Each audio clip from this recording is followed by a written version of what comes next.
Let me set the stage. I'm Elise, 33, translator for a big-shot company that keeps me on my toes with languages I barely knew existed until they handed me the dictionary. My life's not your typical fairy tale, it's more a series of plot twists. I married straight out of college, thinking I'd nailed life. But fast forward a few years, the marriage tanked, big surprise, right? But it gave me the best thing ever, my daughter Lily, a Spitfire at 8, who has more wit in her pinky than most do in their entire head. Then, there's David, my current flame, or as I like to call him, Mr. Right the second time around. We bumped into each other at a dusty old book club. He was arguing about Hemingway's love of brevity, and I was all in for Fitzgerald's flair. Sparks flew over worn pages and tepid coffee. That was the start of endless debates and coffee dates. A year down the road, David popped the question at the same dingy coffee shop, with a ring as understated as our meeting. "Elise, will you?" He had started, all nervous, which wasn't his usual confident self. "Make your coffee every morning? Only if you promise to pick up your socks," I quipped, before slipping in a serious, "Yes, I will." But, as luck would have it, not everyone was popping champagne and tossing confetti. Enter Mrs. Thompson, David's mother, a tough nut with a stare that could curdle milk. The first time I met her, she looked me up and down like I was a sofa she regretted buying. "So, you're the one David can't stop yapping about," she had said, her voice sharp as a knife. "Guilty as charged. And you must be the famous Mrs. Thompson. David says you make the best cherry pie in town." From that day on, every visit was a chess game. She'd check my moves, always ready to declare a checkmate. But David was a gem. He'd squeeze my hand under the table, his way of saying, "Ignore her, I'm right here." One day, lounging on our rickety deck while David flipped burgers on the grill, he brought it up. "Mom's a bit old school, Elise. She's all about family legacy and that jazz. Yeah, and she's got it in her head that I'm done having kids. Thinks Lily's it and worries about the precious family line," I'd replied, the frustration bubbling up. David had put down the tongs, his face serious for once. I know. She's worried you won't want more kids. But whatever we decide, it's our business, not hers." Despite the gloom cast by David's mom, our wedding day was everything I'd hoped it would be, modest, but filled with joy. My daughter Lily was dolled up in a cute pink dress, practically floating around the venue, her laughter a melody that softened even the sternest hearts. Everyone we loved was there, smiling and cheering, except for one. Mrs. Thompson sat through the entire event with a face like she'd sucked on a lemon. She didn't even get up to congratulate us. Living with David, it felt like we'd hit the jackpot, warm, cozy evenings, and the constant buzz of a happy, albeit small, family. But as much as our home was filled with love, there was always an undercurrent of tension, thanks to one persistent storm cloud, Mrs. Thompson. One Saturday morning, while David was out running errands, Mrs. Thompson decided it was a good time to drop by unannounced. The doorbell rang just as Lily and I were in the middle of a heated Uno match. "Grams!" Lily shouted, dropping her cards and racing to the door. I followed more slowly, steeling myself. "Mrs. Thompson, what a surprise," I said, my voice polite but cool. She brushed past me without a greeting, her eyes sweeping the room like she was the health inspector and we were a restaurant on the brink of being shut down. "I was just in the neighborhood," she said, though we both knew she lived on the other side of town. "Thought I'd see what you all were up to without David around to supervise." As I headed to the kitchen, I heard her start in on Lily. "So, young lady, has your mother been keeping you busy, or are you just lazing around the house all day?" "We were playing Uno, and I was winning," Lily responded with a confidence I wished I could muster. "That's no real skill, is it? Why don't you read something more stimulating?" I returned with her tea, placing it on the coaster with a little more force than necessary. "Lily's top of her class, Mrs. Thompson. Uno's just for fun." Mrs. Thompson sipped her tea, making a face. "Well, as long as she's not falling behind. David tells me you're managing well enough, but I have to see it for myself. And making sure he's not burdened with more than he can handle is part of that." I sat down across from her, forcing a calm I didn't feel. David isn't burdened. He's thrilled. We all are. This is our family now. She stood up, smoothing her skirt. Well, I'll let David know my thoughts. He deserves to hear it from his mother. As she walked to the door, I followed, my voice firmer now. David hears everything from me, Mrs. Thompson. We don't keep secrets or run reports to parents. We're adults, building a life together. She paused at the door, her back to me. Just remember, Elise. I'm his mother. My approval might not mean much to you, but it means a lot to him. Trying to get along with Mrs. Thompson was like trying to smooth a crumpled paper. No matter how hard you try, the lines are always there. But for David's sake, I kept at it. One evening, I decided to host a dinner. Nothing fancy, just a casual thing to maybe melt some of that ice. I'm making your mom's favorite tonight, cherry pie. Think it'll win her over? I asked David as he helped me set the table. David chuckled, straightening a fork. Mom's tough, but nobody can resist your cherry pie. Just take it easy, yeah? She can be, a lot. The plan was simple. Dinner at 6, pie for dessert, and hopefully some kind of truce by the end of the night. But as luck would have it, just as I pulled the pie out of the oven, looking golden and perfect, Lily's school called. Mom, it's Ms. Carson. She says I left my project at school, and it's due tomorrow. Lily's face was a mix of panic and hope. Okay, we'll go get it. Can't have all your hard work go to waste, I said, glancing at the clock. Mrs. Thompson would be here any minute. I scribbled a quick note for her, just in case we missed each other. Back in 8. Make yourself at home.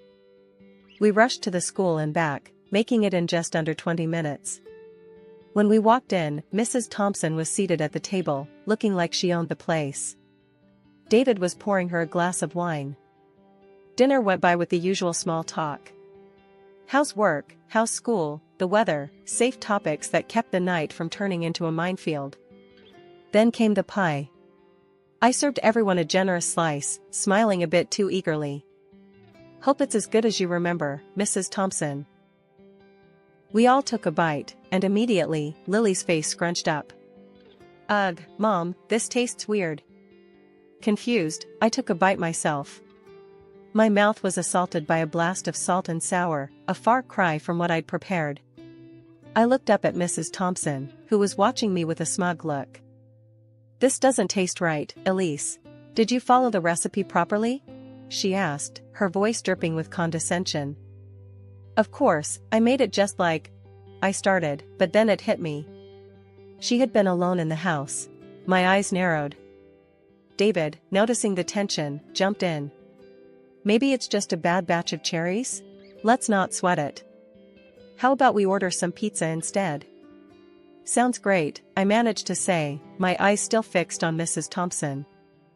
After David went to order the pizza, Mrs. Thompson leaned in close and whispered, maybe next time you'll think twice before leaving me alone in your kitchen. I was stunned. She had actually sabotaged the pie. I kept my cool, though. Is this how you want to play it? Just making sure you know where you stand, she hissed back. The rest of the evening was a blur. Pizza came, we ate, and Mrs. Thompson left soon after, not a word about the pie. David seemed oblivious, happy even that we'd managed to salvage the night with takeout. Life after the pie incident felt like walking on eggshells, especially whenever Mrs. Thompson was around. But David, bless his heart, thought a change of scenery might do us some good. So, out of the blue, he comes home one evening, all smiles, waving a set of plane tickets like he's won the lottery. Guess what, Elise? We're going on vacation. And not just any vacation, India. He announced, practically bouncing on his heels. India? Seriously? I couldn't hide my surprise. India had been on my bucket list for as long as I could remember. But what about, your mom? David's face fell a bit, then he shrugged. Well, she's coming too. Thought it'd be good for all of us to spend some quality time together, bond a bit. I sighed, already dreading the drama but not wanting to burst his bubble. Alright, if you think it's a good idea. When do we leave? In 2 weeks. I got it all planned out. We'll see the Taj Mahal, ride elephants, the whole 9 yards. His enthusiasm was infectious, and despite my reservations, I found myself getting excited about the trip. The weeks leading up to the trip were a whirlwind of planning and packing. Lists, shopping, more lists. The night before we were set to leave, David and I sat down with a map and a guidebook, marking out all the spots we wanted to visit. You really think your mom is going to ride an elephant? I joked, trying to keep the mood light. David laughed. I'd pay good money to see that. The day of the departure was chaotic. Bags everywhere, Lily running around in excitement, and Mrs. Thompson, well, she was her usual self, complaining about everything from the weight of her luggage to the timing of the flight. Why does it have to be so early? And why India? It's so far and exotic, she grumbled as we loaded up the car. Mom, come on, it's an adventure. Elise has always wanted to see India. We're going to have a great time, David tried to reassure her, giving me a wink. At the airport, Mrs. Thompson's mood hadn't improved. She fussed over her boarding pass, her seating arrangement, the lack of her preferred magazine at the airport shop. On the plane, Mrs. Thompson ended up seated separately from us, much to everyone's relief. She had managed to argue her way into an aisle seat closer to the front, away from our block of 3. As we soared above the clouds, heading towards an unknown experience, I couldn't help but wonder if this trip would bring us closer together or drive a deeper wedge. But ready or not, India awaited, and with it, a journey that was sure to be unforgettable. India was nothing short of an eye-opener, colors, chaos, and smells that could knock you sideways if you weren't careful. We'd been having the time of our lives, except, of course, for Mrs. Thompson, who found something to complain about at every turn. Still, David, Lily, and I were making the most of it, soaking up every experience. After a long day of sightseeing, we were back at the hotel, exhausted but happy. I was unpacking some of our stuff when I noticed Lily looking guilty, fidgeting next to her suitcase. What's up, Bug? You look like you're sitting on a secret, I nudged her gently. She bit her lip, then pulled out a package from her bag. Mom, look. Grandma gave this to me at the airport and told me to keep it a secret. She said it was a snack for when I get hungry. My heart sank as I saw the package. It was bacon. Lily, sweetheart, you know we can't bring meat into the country like this, right? It's against the law here. Lily's eyes widened, teary. I didn't know, Mom. Grandma said it was okay. Just then, David walked in. What's going on here? He asked, seeing the upset looks. I handed him the package, my voice tense. Your mom snuck this into Lily's bag. It's bacon, David. What? No, she wouldn't. His voice trailed off as he looked from the bacon to Lily's upset face. Dad, I'm sorry. I didn't mean to do anything bad, Lily cried out. David knelt down and hugged her. It's not your fault, honey. You didn't know. He looked up at me, worry creasing his forehead. Elise, what are we going to do? First, we get rid of this properly. Then, we need to have a serious talk with your mother, I said, more annoyed than ever. David nodded, still shocked but supportive. Yeah, okay. Let's handle this. We managed to dispose of the bacon without any issues, thankfully. But the mood was set for a confrontation. We found Mrs. Thompson in the hotel lounge, sipping tea as if she hadn't a care in the world. Mom, can we talk? David's tone was firm as he approached her, a sign he meant business. Mrs. Thompson looked up, her expression wary. What is it now, David? Can't you see I'm trying to relax? David didn't waste any time. Why did you give Lily bacon to bring here? You know that's illegal. It could have gotten us in serious trouble. Mrs. Thompson scoffed, rolling her eyes. Oh, please, it was just a few slices. You're making a mountain out of a molehill. It's not about the quantity, Mom. It's about following the law. And putting Lily in that position? Really? David's frustration was palpable. I stepped in, unable to hold back. Mrs. Thompson, what were you thinking? Putting your granddaughter in such a risky situation, just for what? A snack? She bristled, defensive. I was thinking of my granddaughter, unlike you, who drags her halfway across the world to places like this. That's enough, Mom. You're not making any sense, and what you did was wrong. Plain and simple, David cut her off. The conversation went around in circles for a while, with Mrs. Thompson refusing to see reason. But David stood his ground, and I couldn't have been prouder. Later that night, in our room, David apologized for his mother's behavior again. I'm sorry, Elise. I never thought she'd go this far. It's not your fault, David. But we need to be more careful with her. Who knows what else she might pull, I said, the day's events weighing heavily on my mind. David nodded, pulling me close. We'll handle it, together. No more secrets, no more sneaking around. We're a team, right? Right, I agreed, feeling a bit better knowing we were in this together. Still, as I watched Lily sleep peacefully, unaware of the storm her grandmother had almost caused, I knew this trip was going to be more than just a vacation. It was a test of our family's resilience. Our trip to India turned out to be way better than I feared. We saw incredible places, and even Mrs. Thompson kept her cool, which made me think maybe I had been too harsh on her. By the end of our trip, I was almost relaxed about her being around us. Maybe, just maybe, we could all get along after all. The day we were to head back, everything seemed smooth. We were at the airport, luggage in tow, checking off the last items from our travel list. That's when Lily tugged at my sleeve, her face scrunched up a bit. Mom, I need to go to the bathroom, she whispered. Sure, sweetie. Let's go, I replied, turning to Mrs. Thompson. Could you hold my bag for a minute?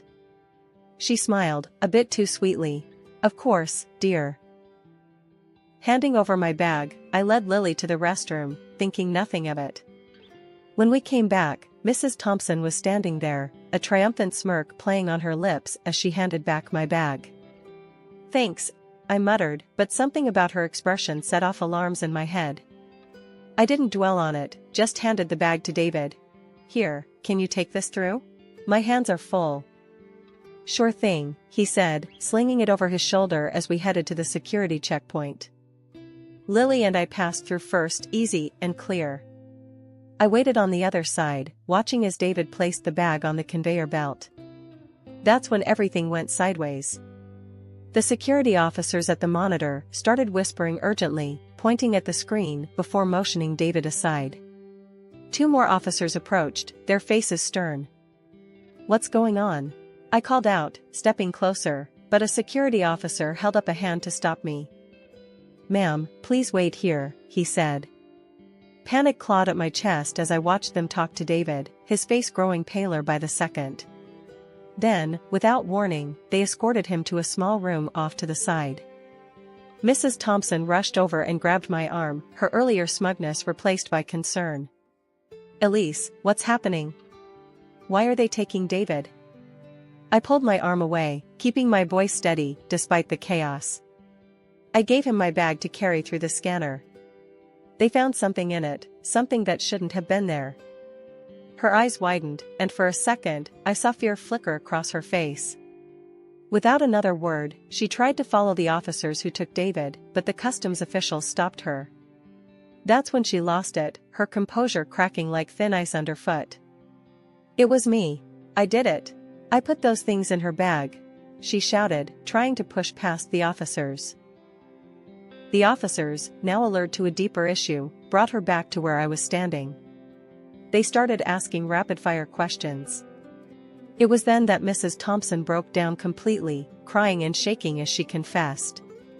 While Elise was with her daughter, I put the money and medicines in her bag, she sobbed, her voice echoing in the busy airport. I wanted her to get caught, to be held back here while we went home. I couldn't believe what I was hearing. It was one thing to suspect your mother-in-law didn't like you, but another to hear her admit to framing you. The customs officers took us all aside to sort through this mess. As we stood there, with officers buzzing around, taking notes, Mrs. Thompson turned to me. tears streaming down her face. "Elise, I'm so sorry. I thought if you were out of the picture, David would come back, that he'd realize his mistake. But I was wrong, so wrong. Please, can you forgive me?" I stared at her, feeling a mix of anger and pity. "You didn't just make a mistake. You almost ruined our lives." The officers had listened to everything, and after confirming the story with the surveillance footage, they decided to release David. He came back to us, his face a mask of shock and relief. When he saw his mother in handcuffs, something inside him seemed to break. "Mom, how could you?" His voice was barely a whisper, but it cut through the noise around us like a knife. "I wanted to protect you," Mrs. Thompson cried, trying to reach out to him. The police took Mrs. Thompson away to process her for the crimes she admitted to, leaving us in a bubble of stunned silence. As we headed to the gate to catch our rescheduled flight, I leaned on David, the events of the day replaying in my mind. His mother's actions were unforgivable, and as we walked, a plan began to form on how we would move forward, how we would rebuild the trust and safety that had been so severely shattered. Back home, the silence of our living room felt like a stark contrast to the chaotic noise of the airport police station. David and I sat with cups of tea that had long gone cold, the events of the past few days settling around us like dust after a storm. David broke the silence first, his voice low and weary. "I can't believe she'd go that far, Elise. I'm sorry you had to go through all that, because of her." I looked over at him, seeing the strain in his eyes. "It's not your fault, David. But we do need to think about how we move forward from here. We can't let this slide." "Yeah, I know." He leaned forward, resting his elbows on his knees. "The lawyer mentioned a restraining order might be necessary. Given everything, I think he might be right." It was a tough pill to swallow, the idea of legally barring his mother from our lives, but it was a measure of the severity of her actions. It would give us peace of mind, at least. She needs to understand the consequences of her actions, legally and personally. David nodded, rubbing his face with his hands. "Yeah, I'll call him tomorrow. Get it started. It's just hard, you know? She's my mom." I reached out, taking his hand. "I know she is. And this doesn't mean you don't love her. But we have to protect our family, David. We have to protect Lily." A few days later, the restraining order was in place. It was a surreal feeling, knowing that it had come to this. When David told Lily, he did it in a way that was gentle, but honest. "Grandma made some very bad choices, and for now, we need to make sure we're all safe," he explained to her. Lily nodded, her understanding far beyond her years. "Is Grandma going to be okay?"